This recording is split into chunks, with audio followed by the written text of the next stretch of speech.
നമസ്കാരം. ശബരിമല അയ്യപ്പന്റെ ദർശന പുണ്യം തേടിയെത്തുന്ന കോടിക്കണക്കിന് വിശ്വാസികളുടെ വികാരത്തെ മുറിവേൽപ്പിക്കുന്ന തരത്തിലുള്ള സ്വർണ്ണക്കവർച്ചാ വിവാദം അത് കേരള രാഷ്ട്രീയത്തിൽ വലിയ ഭൂകമ്പമാണ് ഇപ്പോൾ സൃഷ്ടിച്ചിരിക്കുന്നത്. കേസിൽ ശബരിമല തന്ത്രി കണ്ഠരര് രാജീവരുടെ അറസ്റ്റ് രേഖപ്പെടുത്തിയതോടെ വരും ദിവസങ്ങളിൽ ഭരണകൂടത്തിലെയും ദേവസ്വം ബോർഡിലെയും ഉന്നതർ കുടുങ്ങുമെന്ന സൂചനകൾ ഇപ്പോൾ അതിശക്തമാണ്. ഹൈക്കോടതിയുടെ കർശനമായ മേൽനോട്ടത്തിൽ ഇപ്പോൾ നടക്കുന്ന അന്വേഷണം ഭരണപക്ഷത്തെയും സർക്കാരിനെയും അക്ഷരാർത്ഥത്തിൽ മുൾമുനയിൽ നിർത്തിയിരിക്കുകയാണ്. ഹൈക്കോടതിയുടെ കർക്കശമായ ഇടപെടലുകൾക്ക് മുന്നിൽ ഉത്തരം നൽകാനാകാതെ പകച്ചു നിൽക്കുന്ന നിലയിലാണ് ഇപ്പോൾ ആഭ്യന്തര വകുപ്പും അന്വേഷണ സംഘവും ഉള്ളത്.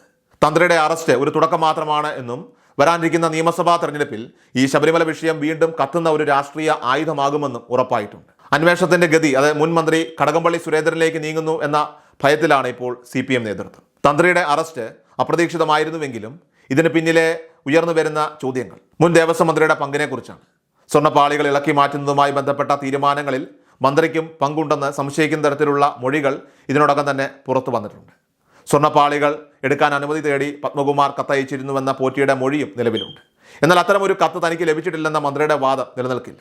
അന്വേഷണ സംഘം മുൻ മന്ത്രിയെ ചോദ്യം ചെയ്യുന്നതോടെ ഭരണകൂടത്തിന്റെ പ്രതിരോധം പാളുമെന്ന ഭയത്തിലാണ് ഇപ്പോൾ തന്ത്രിയുടെ അറസ്റ്റിനെ പാർട്ടി വളരെ ഗൗരവമായി പ്രതിരോധിക്കാത്തത് എന്ന് രാഷ്ട്രീയ നിരീക്ഷകരും വിലയിരുത്തുന്നുണ്ട്. തന്ത്രിയുടെ റിമാൻഡ് റിപ്പോർട്ടിൽ പറയുന്ന പ്രധാന പോയിന്റുകൾ പ്രതിയായ പോറ്റിയുമായി തന്ത്രിക്കുള്ള അടുത്ത ബന്ധത്തെക്കുറിച്ചാണ്. ഇതേ രീതിയിലുള്ള ഗാഢമായിട്ടുള്ള ബന്ധം തന്നെയായിരുന്നു മുൻ മന്ത്രി കടകംപള്ളി സുരേന്ദ്രനും പോറ്റിയുമായി ഉണ്ടായിരുന്നത് എന്ന ആരോപണവും ഇപ്പോൾ ശക്തമാണ്. ഇരുവരും കേരളത്തിന് പുറത്തുവെച്ച് രഹസ്യ കൂടിക്കാഴ്ചകൾ നടത്തിയിട്ടുണ്ടെന്ന വിവരങ്ങൾ അന്വേഷണ സംഘത്തിന് ലഭിച്ചതായിട്ടാണ് സൂചന. സ്വർണ്ണപ്പാളികൾ സ്പോൺസർ ചെയ്തത് മുതൽ അവ സ്വർണം പൂശാൻ ചെന്നൈയിലേക്ക് കൊണ്ടുപോയത് വരെയുള്ള നടപടികളിൽ വ്യക്തമായിട്ടുള്ള സുതാര്യത ഉണ്ടായിരുന്നില്ല. ഈ പ്രക്രിയയിലുടനീളം മന്ത്രിയും തന്ത്രിയും കൈകോർത്ത് പ്രവർത്തിച്ചുവെന്ന സംശയം വിശ്വാസികൾക്കിടയിൽ പടരുകയാണ്. ശബരിമലയിലെ ഓരോ നിർമ്മാണ പ്രവർത്തനത്തിനും കൃത്യമായ മഹസറുകൾ തയ്യാറാക്കണമെന്ന നിബന്ധന നിലനിൽക്കെ കവർച്ച നടന്ന സമയങ്ങളിൽ ഈ നിയമങ്ങളെല്ലാം തന്നെ കാറ്റിൽ പറത്തപ്പെട്ടതായിട്ട് കാണാം. 2019 മാർച്ച് 11 ശ്രീകോവിലിന്റെ വാതിൽ ഇളക്കി മാറ്റിയപ്പോൾ തയ്യാറാക്കിയ മഹസറിൽ തന്ത്രിയുടെ ഒപ്പില്ലാതിരുന്നത് വലിയ ക്രമക്കേടായിട്ട് ചൂണ്ടിക്കാണിക്കപ്പെടുന്നു. വിലപിടിപ്പുള്ള പഴയ ലോഹഭാഗങ്ങൾ അഡ്മിനിസ്ട്രേറ്റീവ് ഓഫീസർക്ക് കൈമാറിയോ എന്ന കാര്യത്തിൽ വ്യക്തതയില്ല. പല മഹസറുകളിലും സാക്ഷികളുടെ ഒപ്പുകൾ വൈകി വാങ്ങിയതും ഉദ്യോഗസ്ഥരുടെ അസാന്നിധ്യവും ഗൂഢാലോചനയിലേക്ക് വിരൽ ചൂണ്ടുകയാണ്. വർഷങ്ങൾ പഴക്കമുള്ള ഔദ്യോഗിക രേഖകളിൽ പോലും നടന്ന ഇത്തരം തിരിമറികൾ കോടതിയെ സാരമായി ചൊടിപ്പിച്ചിട്ടുണ്ട്. കേസിൽ തന്ത്രി കണ്ഠരര് രാജീവർക്കെതിരെ ചുമത്തിയിരിക്കുന്ന വകുപ്പുകൾ അതിഗൗരവമുള്ളതാണ്. അഴിമതി നിരോധന നിയമത്തിലെ വകുപ്പ് 13(1)(a) പ്രകാരം പൊതുസേവകന്റെ ക്രിമിനൽ സ്വഭാവമുള്ള ദുർനടപ്പിനും IPC 409 പ്രകാരം വിശ്വാസ വഞ്ചനയ്ക്കും കേസെടുത്തിട്ടുണ്ട്. കുറ്റം തെളിയിക്കപ്പെട്ടാൽ 10 വർഷം മുതൽ ജീവപര്യന്തം വരെ തടവ് ശിക്ഷ ലഭിക്കാവുന്ന വകുപ്പുകളാണിവ. കൂടാതെ ഔദ്യോഗിക രേഖകളിൽ തിരിമറി നടത്തിയതിന് IPC 466, 467 വകുപ്പുകളും ചുമത്തിയിട്ടുണ്ട്. ഈ വകുപ്പുകൾ തന്ത്രിക്കെതിരെ നിലനിൽക്കുമെങ്കിൽ സമാനമായ ഉത്തരവാദിത്തമുള്ള ദേവസ്വം ബോർഡ് ഉദ്യോഗസ്ഥരിലേക്കും മുകളിലത്തെ അധികാരികളിലേക്കും അന്വേഷണം നീളേണ്ടത് സ്വാഭാവികമാണ്. പ്രതിപക്ഷ പാർട്ടികൾ ഈ വിഷയത്തിൽ സർക്കാരിനെതിരെ ശക്തമായ നീക്കങ്ങളുമായിട്ട് ഇപ്പോൾ രംഗത്തെത്തിയിട്ടുണ്ട്. തന്ത്രിയുടെ അറസ്റ്റ് അന്വേഷണത്തിന്റെ ഭാഗമാണെങ്കിലും ഈ കേസിൽ തന്ത്രിയെ വെറും ഒരു മറയാക്കി നിർത്തിക്കൊണ്ട് യഥാർത്ഥ പ്രതികളെ സംരക്ഷിക്കാനാണ് സർക്കാർ ശ്രമിക്കുന്നതെന്ന് കോൺഗ്രസ് നേതാവ് K. മുരളീധരനും ആരോപിക്കുന്നുണ്ട്. ദേവസ്വം ബോർഡ് ഭരണാധികാരികളുടെ ഒത്താശയോടെ അല്ലാതെ ഇത്രയും വലിയ തോതിൽ സ്വർണം കടത്താൻ കഴിയില്ല. മന്ത്രിയുടെ വകുപ്പിൽ നടന്ന ഇത്ര വലിയ കൊള്ളയെക്കുറിച്ച് മന്ത്രി അറിഞ്ഞില്ല എന്ന് പറയുന്നത് ആരും വിശ്വസിക്കില്ല. അതിനാൽ തന്നെ മുൻ മന്ത്രിയുടെ പങ്കിനെക്കുറിച്ച് കേന്ദ്ര ഏജൻസികൾ അന്വേഷിക്കണമെന്ന ആവശ്യം പ്രതിപക്ഷം ഇപ്പോൾ ശക്തമാക്കുകയാണ്. KPCC പ്രസിഡന്റ് സണ്ണി ജോസഫ് ഉയർത്തിയ ചോദ്യങ്ങളും രാഷ്ട്രീയ മണ്ഡലത്തിൽ ഇപ്പോൾ ഏറെ ചർച്ചയായി മാറിയിട്ടുണ്ട്. അന്വേഷണ സംഘം മുൻ മന്ത്രിയെ ചോദ്യം ചെയ്തതിന്റെ യഥാർത്ഥ വിവരങ്ങൾ പുറത്തുവിടണമെന്ന് അദ്ദേഹം ആവശ്യപ്പെടുന്നു. എല്ലാവരെയും തുല്യമായി കണ്ട് പ്രതികളാക്കാൻ അന്വേഷണ സംഘത്തിന് സാധിക്കണം. അധികാരത്തിലുള്ളവർ അറിയാതെ ഇത്തരമൊരു മോഷണം നടക്കില്ലെന്ന് കോടതിയും പലതവണ സൂചിപ്പിച്ചിട്ടുള്ളതാണ്.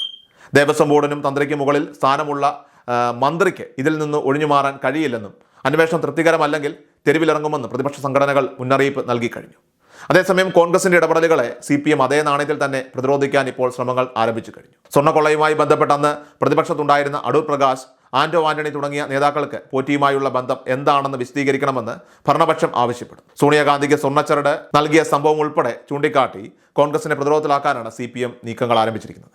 എന്നാൽ ഇത്തരം ആരോപണങ്ങൾ തന്ത്രിയുടെയും മന്ത്രിയുടെയും അറസ്റ്റ് ഒഴിവാക്കാനുള്ള വെറും പുകമറ മാത്രമാണെന്ന് വിശ്വാസികൾ വിശ്വസിക്കുന്നു. തന്ത്രിയുടെ അറസ്റ്റിൽ നിലവിൽ മൗനം പാലിക്കുന്ന BJPയുടെ നിലപാടും സംശയാസ്പദമാണ്. അറസ്റ്റിലായ തന്ത്രി കണ്ഠരര് രാജീവര് ഇപ്പോൾ ദേഹാസ്വാസ്ഥ്യത്തെ തുടർന്ന് ആശുപത്രിയിൽ അഭയം തേടിയത് അന്വേഷണത്തിൽ നിന്നും ഒഴിഞ്ഞുമാറാനുള്ള തന്ത്രമാണെന്ന സംശയം പല കോണുകളിൽ നിന്നും ഉയരുന്നുണ്ട്.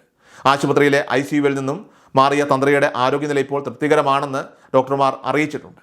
കുടുംബാംഗങ്ങളുടെ സ്വർണ്ണാഭരണങ്ങളുടെ പഴക്കവും മൂല്യവും വരെ അന്വേഷണ സംഘം പരിശോധിക്കുന്നത് ഈ കേസിന്റെ ആഴം വ്യക്തമാക്കുന്നതാണ്. വിശ്വാസികളെ സംബന്ധിച്ചിടത്തോളം ആരാണ് കവർച്ച നടത്തിയതെന്നതിനേക്കാൾ അയ്യപ്പന്റെ സ്വത്ത് കൊള്ളയടിച്ച് എല്ലാവരെയും നിയമത്തിന് മുന്നിൽ കൊണ്ടുവരിക എന്നതാണ് പ്രധാനം. വരാനിരിക്കുന്ന നിയമസഭാ തെരഞ്ഞെടുപ്പിൽ ശബരിമല വിഷയം സർക്കാരിന് കനത്ത തിരിച്ചടിയാകുമെന്ന് CPM ഭയക്കുന്നുണ്ട്. മുൻപ് നടന്ന തദ്ദേശ തെരഞ്ഞെടുപ്പിൽ ശബരിമല വിഷയത്തിലുണ്ടായ വിശ്വാസികളുടെ വികാരം വോട്ടായി മാറിയിരുന്നു. ഇതിനിടയിൽ കടകംപള്ളി സുരേന്ദ്രന്റെ അറസ്റ്റ് കൂടി സംഭവിച്ചാൽ അത് പാർട്ടിയുടെ നിലനിൽപ്പിനെ തന്നെ ബാധിക്കുന്നതാണ്. അങ്ങനെ വമ്പൻ സ്രാവുകൾ ഇനിയും പുറത്തു വരാനുണ്ടെന്ന ഹൈക്കോടതിയുടെ മുന്നറിയിപ്പ് ഒരു ബോംബ് പോലെ ഇപ്പോൾ എപ്പോൾ വേണമെങ്കിലും അത് പൊട്ടാവുന്ന രീതിയിൽ തന്നെയാണ് ഭരണകൂടത്തിന് മേൽ നിൽക്കുന്നത്.